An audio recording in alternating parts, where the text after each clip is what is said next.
Welcome to Breaking Paradigms, a podcast where we talk about global perspectives on spatial planning in practice and theory, by Constanze Frech and Kusché.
Hi. Sorry. Can you hear us now?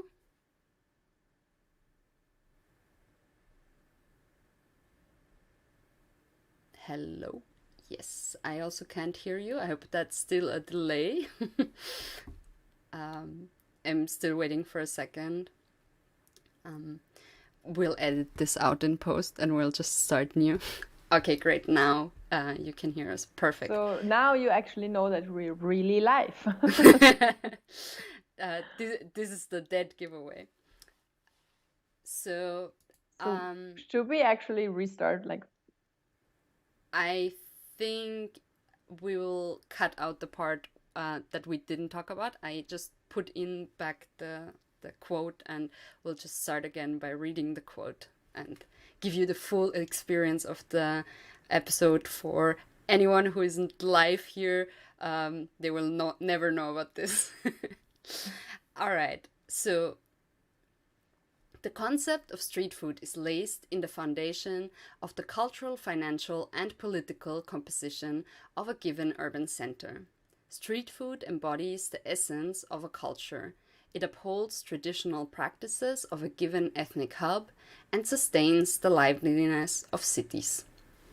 So, this quote, I think, very well shows how street food doesn't only have a culinary component, but also has a very important urban component, and how strongly the two are interlinked. So that's why we chose this topic to round off and to finish off our Eat the City, mini-series. And this kind of gives us a different perspective on food. If you listened to our first episodes, our two others, on food in urban spaces and on markets, we explored these topics quite deeply. And today we're just taking a look at this very specific urban phenomena of street food. But what is actually street food? Yeah, what is actually street food? Street food is all kinds of food you don't eat it at home or being served at a restaurant. So there are a million types of street food. Banh mi, hot dogs, fish and chips, shawarma, fried rice, popcorn, and all kinds of food you can think of. And I'm pretty sure you know many, many more. We are really interested to get to know what's your very favorite street food. Put it in the comments. We'd be happy to learn more about street food we might not even know. But why did street food actually appear? So there are various reasons around the world for street food to appear years and decades and centuries ago. In Europe, this is what we know about pretty well. The reason was actually strongly linked to the Industrial Revolution. It happened that people started working at a different place where they lived. So the need for food close to the workplace appeared.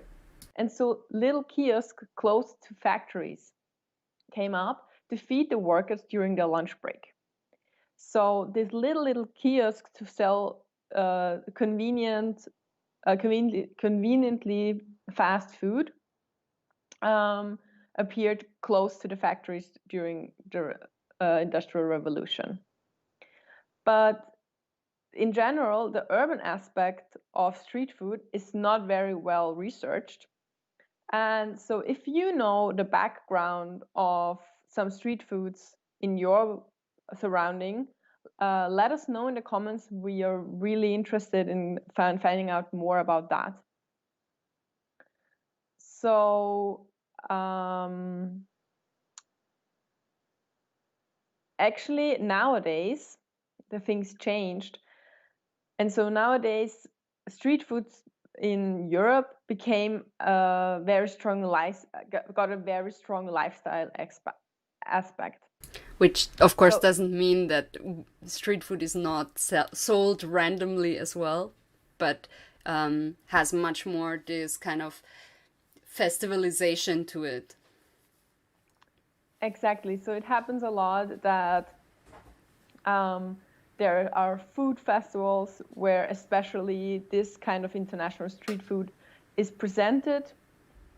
But it also happens that this street food, which is actually from somewhere else and where normally pretty cheap at the places where it's originally from, it becomes very pricey because it's normally in the very central areas of European cities. And so it happens that this actually very cheap and accessible food becomes a very special and expensive way to get food. But especially in Asia, where I used to travel also a lot, it's still an easy access food and also a tourist thing to get this very cheap and easy accessible food. I think that also this kind of commercialization and this very strong aspect of creating food as an event is something that we see in urban planning in other aspects as well, that we have this festivalization of just topics in general, and that can of course apply to food as well, and is used a lot in city marketing, that this city has a specific festival for, I don't know, barbecue, and therefore they are known for this, and it kind of can interlink also with the identity of a city, I think, to a certain extent, of course. Yeah, I agree on that. So when we did this research about street food, especially concerning urban issues and urban planning and street food, we identified different types where and how street food is sold. And so we were looking at more or less 5 different types, and we structured them from the most informal to the most formal, and equally from the least infrastructure savvy to the most infrastructure savvy. So when our starting point would be walking vendors. So if you look at our previous episode on markets, Abela Sefa explains in a lot of detail the different types of vendors that exist on Mercato, which is a market in Addis Ababa. And these vendors don't really need a lot of infrastructure. Usually the products that they sell, they make at home or they buy in a shop or wherever, and they get to just sell them right on the street. And then the next level that we would identify, and we are aware that there are some like in-between categories as well, would be curbside or street side or street-bound vendors. They usually already have a bit of infrastructure. You might know them as these coffee carts that might have this mobile aspect to them, like they are with a bike, or also you see that they are on trolleys. Sometimes they are just folding tables. We even found a picture of someone who sold the food on a boat, which you could consider a permanent structure, I guess. But this idea of having a very mobile infrastructure means, yes, there's a bit more tech involved and a bit more infrastructure, because obviously they sometimes have stoves, sometimes they have refrigerations. Think of an ice cream truck, for example. But that they are still quite independent of the space where they are, which doesn't necessarily mean they don't need specific spaces. So obviously you couldn't just park this kind of cart just anywhere. You need to make sure that people can still pass where you are. You want to use spaces where there is a lot of people present. So you might want to go to tourist hotspots. You might want to go to industry hubs and sell your food there. But the important factor is that what we identified as kind of the defining factor is it's places that actually sell food daily, maybe even in the same spot, but they are not there the whole day, meaning they come back, but the infrastructure is not there. And that kind of contrasts a bit with specialized booths, which are these permanent single standing, usually quite low tech, but sometimes also high tech building structures. You can think of these hot dog stands that we have in Vienna, for example, or other maybe a bit less permanent stands, like chestnut roasters who might come seasonally, but then these booths are there for quite a while. I would also consider that, for example, during festivals, these booths that are created there, they have this much more permanent feel to them, because even though, of course, after a while they will be removed, they have a lot of infrastructure. Usually they have running water, they have electricity, they have heat, etc. So, of course, this varies. This is not like a hard and fast rule, but they don't leave in the evening, basically. They are there from dusk till dawn, and you get to interact with the structure even when it's not operating. And then the two different types that kind of sometimes also intersect are street food vendors that exist at stations of public transportation. This is especially common in formalized cities where there's big types of public transportation. I'm thinking subways, trains, and so on. And these usually have a lot of infrastructure, very similar to restaurants, actually, because obviously these forms of transportation already need a lot of infrastructure, and therefore this is kind of a given in these spaces. And then we were discussing a little bit amongst ourselves whether or not micro businesses also include street food and at what point street food isn't street food anymore. We're talking about some big fast food restaurants and whether or not they are actually street food vendors. And what we said in this sense, and what we would still include in street food, is actually those which have all the qualities of our restaurants in the sense of the infrastructure, but they have very few seats, maybe one or two, and it's not really made for staying there. So when you think of I'm going to a restaurant in the evening, you probably wouldn't think of that space. But if you say, hey, where can I get a quick thing for lunch? You might go just there. And so, yeah, this is also kind of an interesting question. Where does street food start and where does it end, and how does it intersect with the city? Because of course some of these types don't need any physical space as a permanent residence, and some are very permanent, some are very present in our cities, whether they are open or not. I just have this picture in my mind of the booths that are currently in front of our town hall here in Vienna, that are all closed because due to the pandemic, the restrictions currently don't allow them to open, and how this still takes up a lot of space of the city, and walking through this area, just this kind of giving this space a certain meaning as well. So I think the question in general, though, is what is the situation of street vendors today, and whether or not they are more a necessary evil or a welcome urban design element. I think nowadays street food and street food vendors became actually a very welcome design element.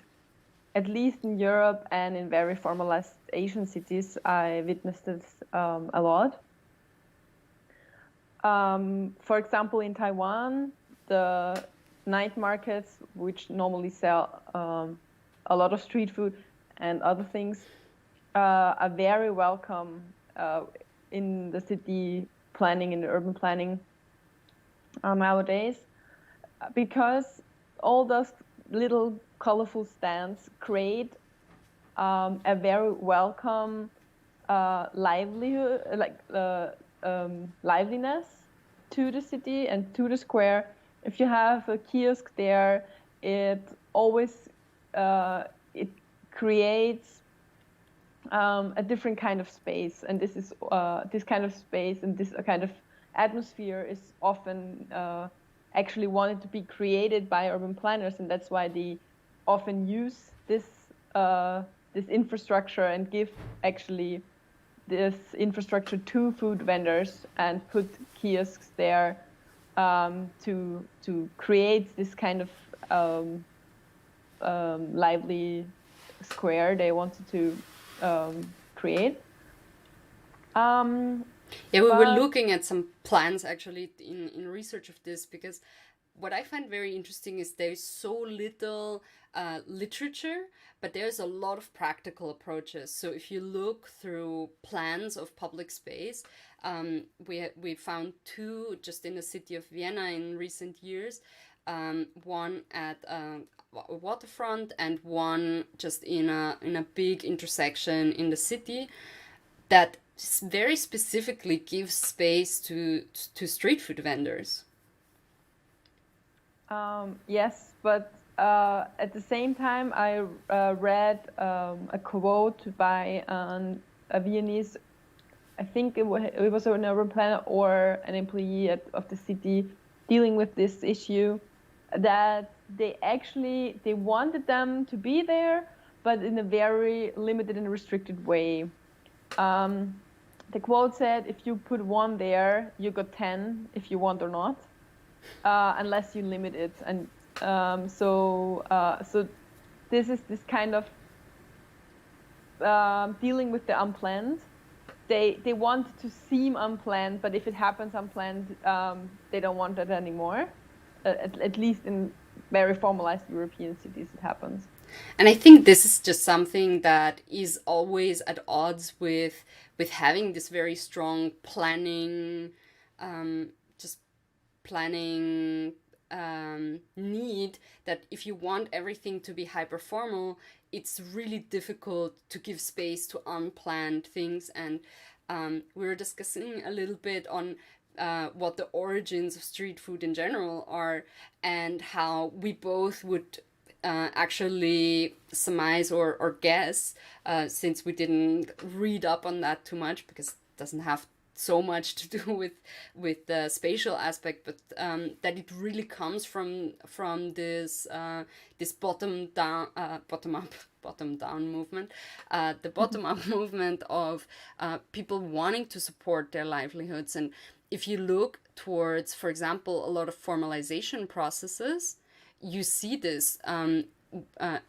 read a bit on two formalization processes, one in Dhaka in Bangladesh and one in Tanzania. I'm not sure in which city anymore.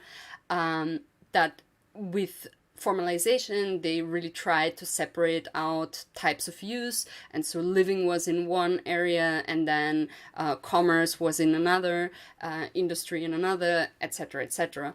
And what happened in the end is that a lot of people who were previously employed as street food vendors in different capacities, as we were saying, there's different types, they tended to go more back, and not just with food, also of course with other services, that this intersectionality between living and livelihood strategy was really important and just came much more naturally than having these very defined spaces, as you were saying.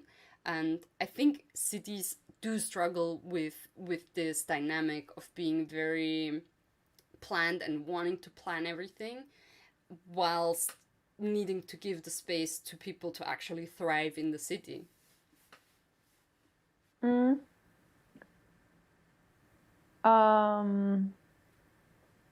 I think one more aspect I really want to mention on about street food, as you mentioned popcorn before, I think one of the interesting aspects of street food as well is that it gives space also to innovation, because nowadays for us, mobile food trucks are super like common and not really something that we're like, ooh, what is that?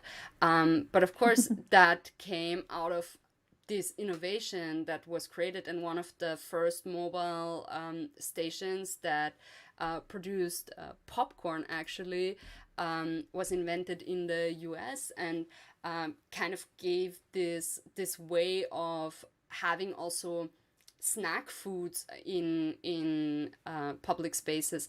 And I found that very interesting, because upon reflecting on how street food is present or visible for me normally in my environment, is mostly kind of, I don't want to say staple foods, because I wouldn't consider them fairly healthy, but foods that I would have for lunch, like for a meal, not a big meal, but something that would satisfy me as a lunch, as a dinner, as a whatever.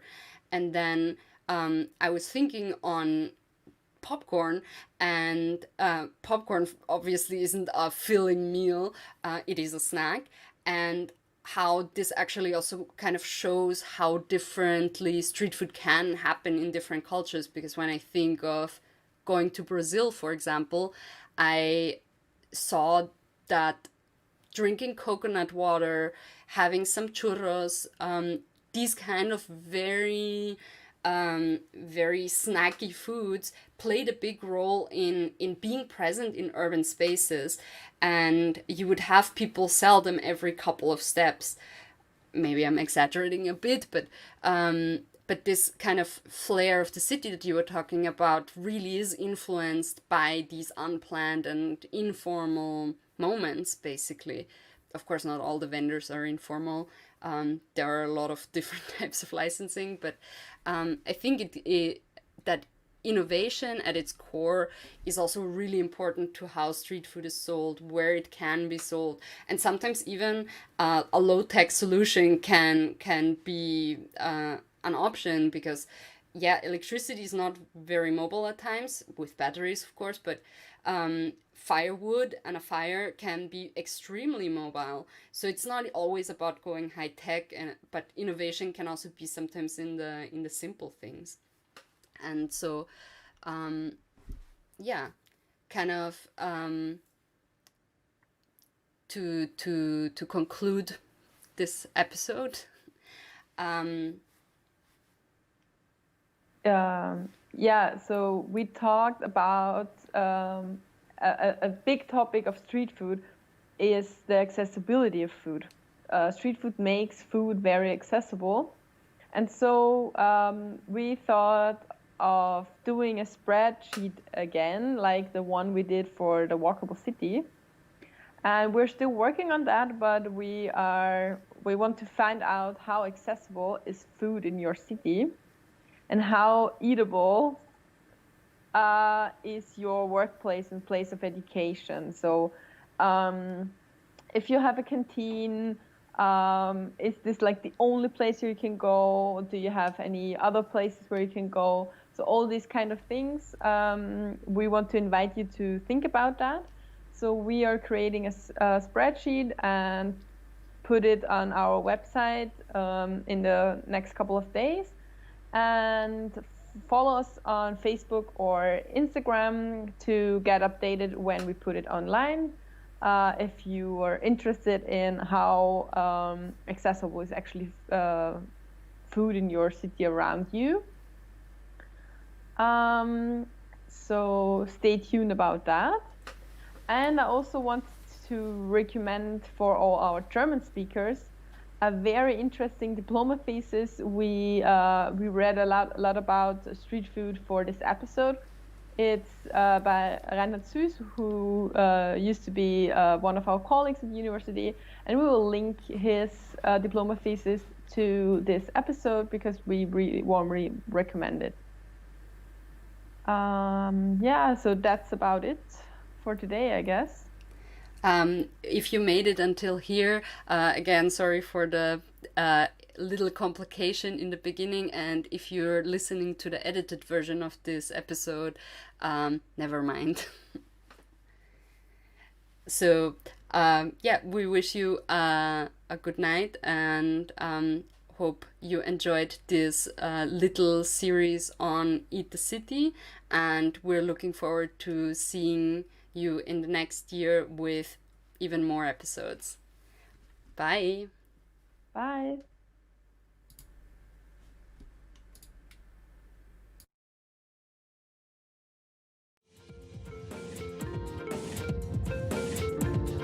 This was Breaking Paradigms by Constanze Frech and Sarah Kusché.